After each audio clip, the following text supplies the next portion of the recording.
Okay, so we are getting ready to do the knot project, which is when we're talking about fabric that has a pattern.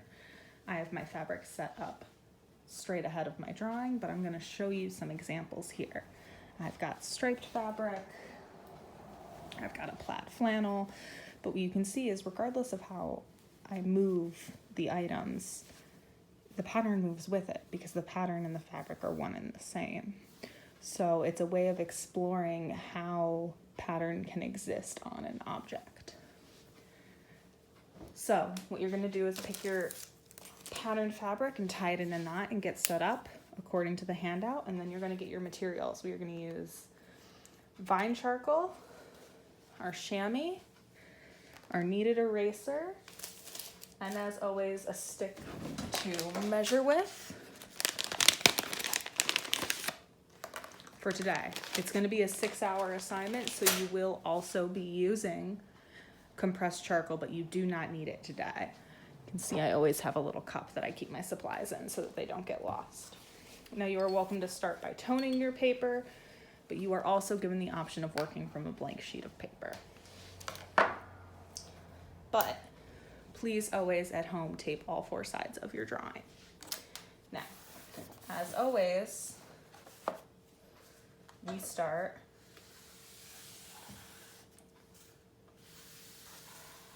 with our rule of 3 grid, right? This is to set up our composition. Now I know that I want my knot to hit one of these points or a sweet spot. I'm going to set it up so that my knot hits right in the center. All right, and look at how big I'm drawing. I'm letting it take up a good size of my piece. But I'm starting with a basic shape of a circle for the knot. And then I'm going to start kind of drawing the directions that the fabric comes off of it at. Okay?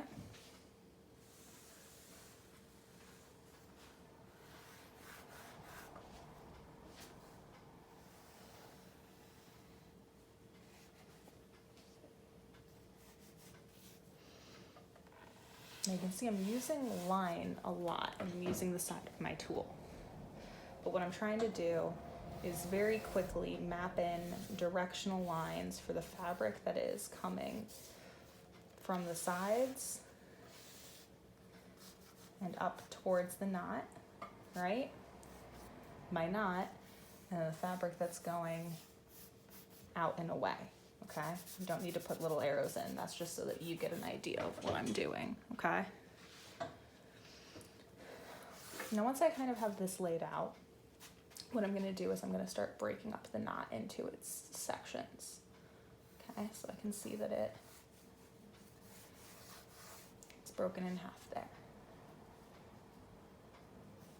And we've worked with fabric and with drapery before, right? It's all about finding where the fabric is moving. And because it's patterned fabric, I'm gonna focus on finding my big shapes of drapery before I start fixating on the pattern itself, okay? And it's all angular, all right? It's all small shapes. It can be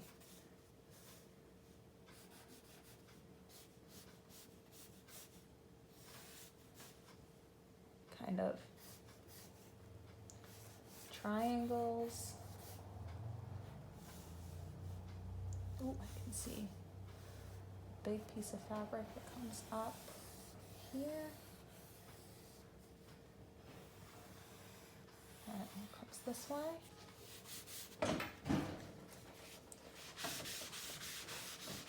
So I'm gonna erase that side.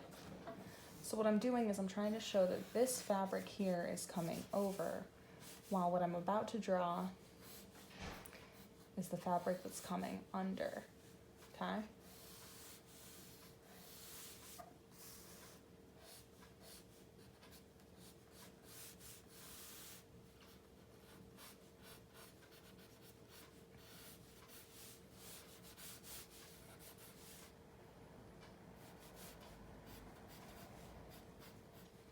This fabric that comes under then goes around my knot. All right, so You can see I'm still keeping it pretty loose and pretty basic.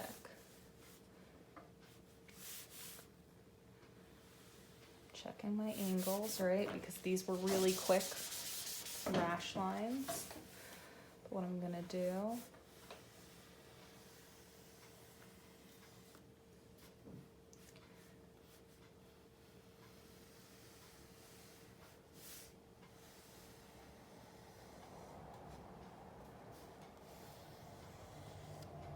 and I'm gonna let things go off the edge of my paper where it goes off the edge, all right?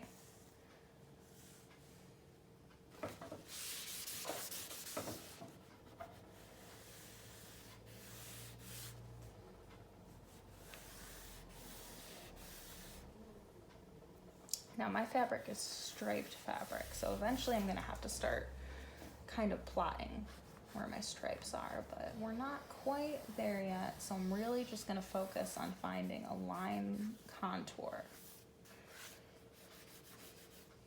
of where everything is. Now I know we haven't focused a lot on lines, so this is your opportunity to kind of lean in, but I'm using my vine charcoal because it's gonna be forgiving, okay?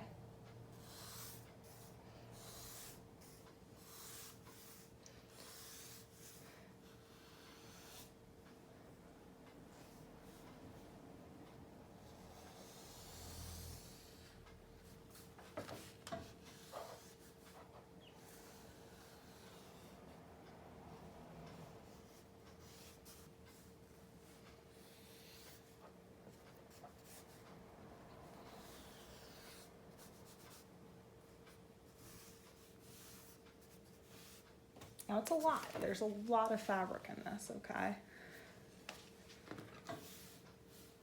But remember how we found the shapes of the fabric in our classroom, right? We looked for peaks and we looked for valleys. We looked for big shapes before we found the smaller shapes within them, okay?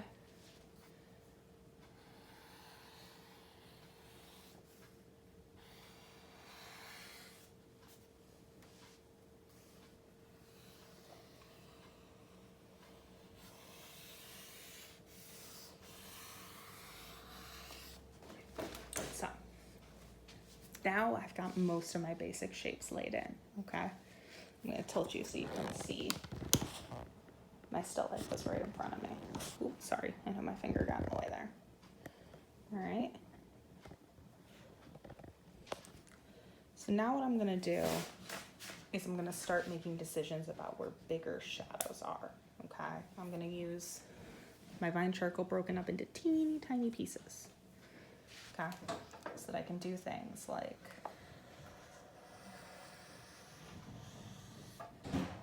start showing where some of the deeper creases are, where my value is, okay? And see, it's gonna get a little complicated. It's got a lot going on.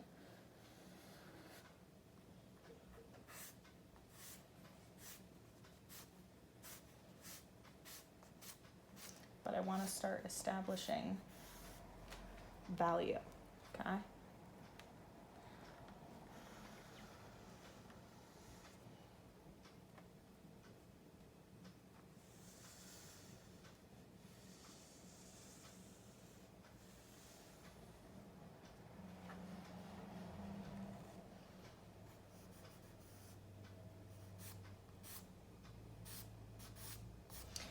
Now I know it's not that interesting to watch, but what I'm doing is I'm just finding all, like I said, my basic shapes. Okay, so for example, this big triangle shape down here, right? I'm looking at it and I'm asking myself where the gradient is on this object. All right, where is it at its darkest? Where does it start blending out?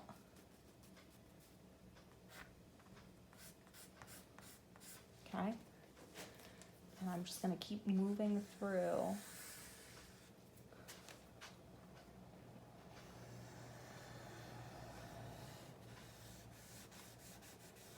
finding all my big shapes and turning my utensil, okay?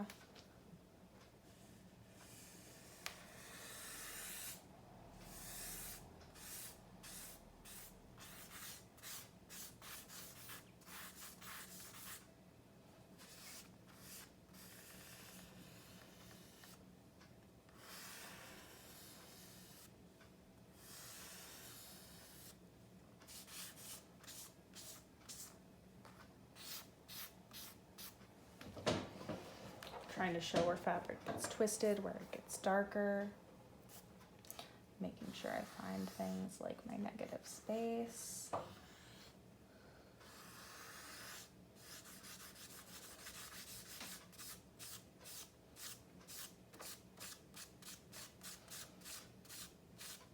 Creating some clean edges.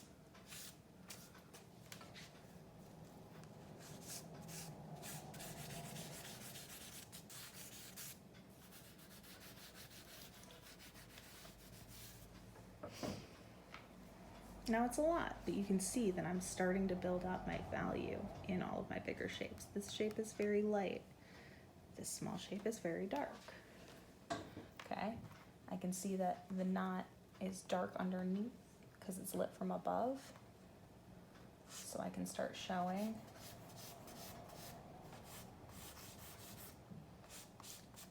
that it's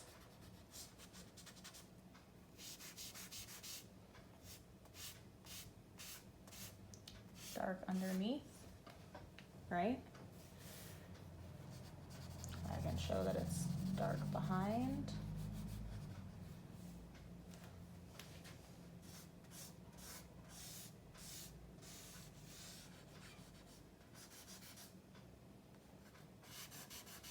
Show that this piece of fabric that comes up around the back is very dark.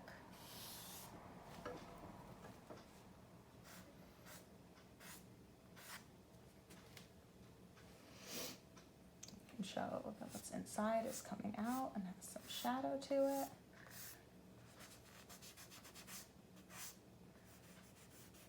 And again, I work really quickly at finding my shapes, but that's because I've spent a long time looking for shapes, right? I've spent a lot of my life having to look for objects and find small shapes. So it's okay that this takes you a lot longer. I imagine that this process of mapping in all of your drapery should take you about 3 hours. Okay, you want to make sure that you find all of the creases, right, and start establishing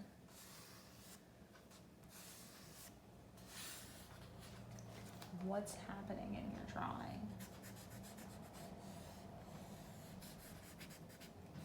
All these small shapes, all of these small values. Okay. Now I'm gonna go up to the top. We've got a big hem up here. Okay, so I'm gonna actually, no, I'm not gonna scoop it down. What I'm gonna do is I'm gonna show areas where that big, darker hem can exist. Okay? We're still good? Okay, we're still good.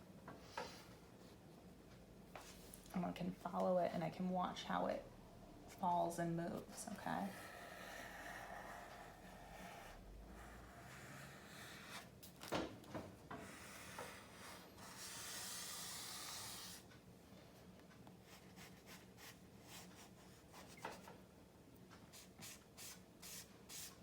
I don't want you to get too confused, but I do also need to start establishing where my shadows are, so I'm just gonna kind of lightly shade in a little bit of my background because I know that this knot exists in space and this knot is casting a shadow backwards, okay?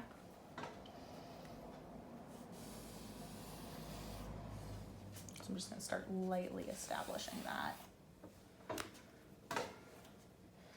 I've got fabric that exists in here and it's coming all the way up and it's got a lot of little twists.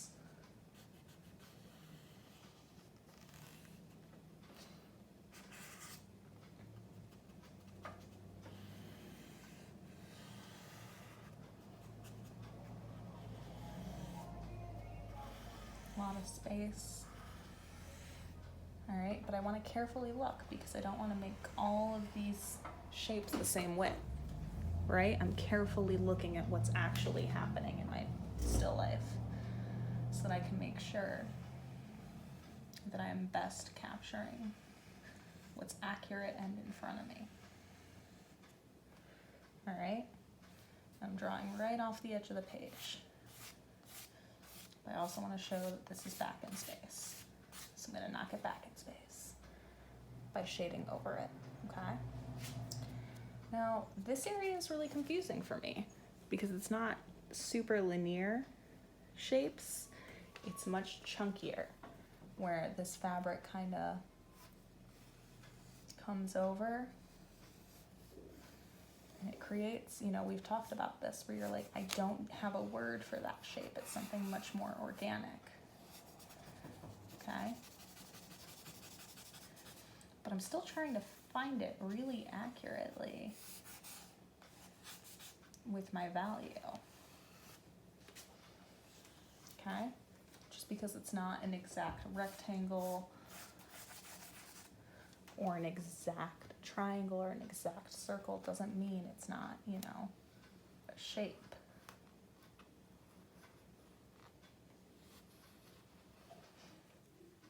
Okay? Can blow on my drawing, can get some of the stuff clear.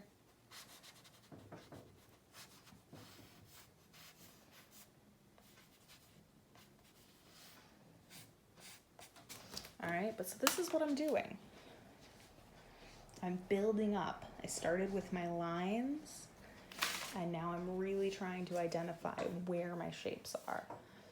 At this point, right, my drawing's worked up maybe 25%, but I don't have any of my background established, so I need to make sure I'm doing that too, okay?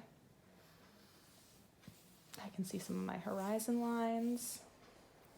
Look, I can draw it straight through the object, okay? I know that this part of my horizon is darker, so I am just going to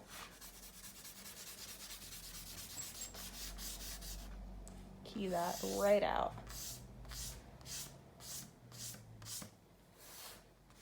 Right?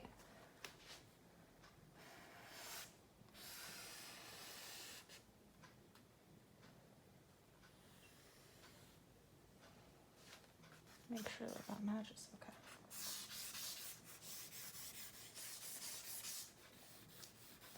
Now this is going to prevent it from just having that kind of floating syndrome, okay? What I'm doing is I'm trying to take the time. Ooh, I also have a really nice shadow back here, but I don't want to confuse it with this shape. So what I'm going to do is I'm just going to kind of line it in for myself. Okay? See, I made a ghost line so that I know where that shadow is. I'm just going to do some really light shading, making sure that I differentiate between the two. Oh, this is just mapping, and it's supposed to be working quickly, okay? Because this is in progress. All right? But you can see I have not started my pattern yet, but my drawing is only worked up 25%. I've started to establish all of my lines, all of my shapes, value, right? And those are my big three.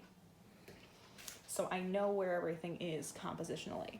I've got my background, I've got my shapes established, I've started to pull in value, okay? That's where I want you to get your drawing for the first time. It's not gonna take you as short as it took me. It's gonna take a lot longer, all right? This is our stopping point for the day. Thank you.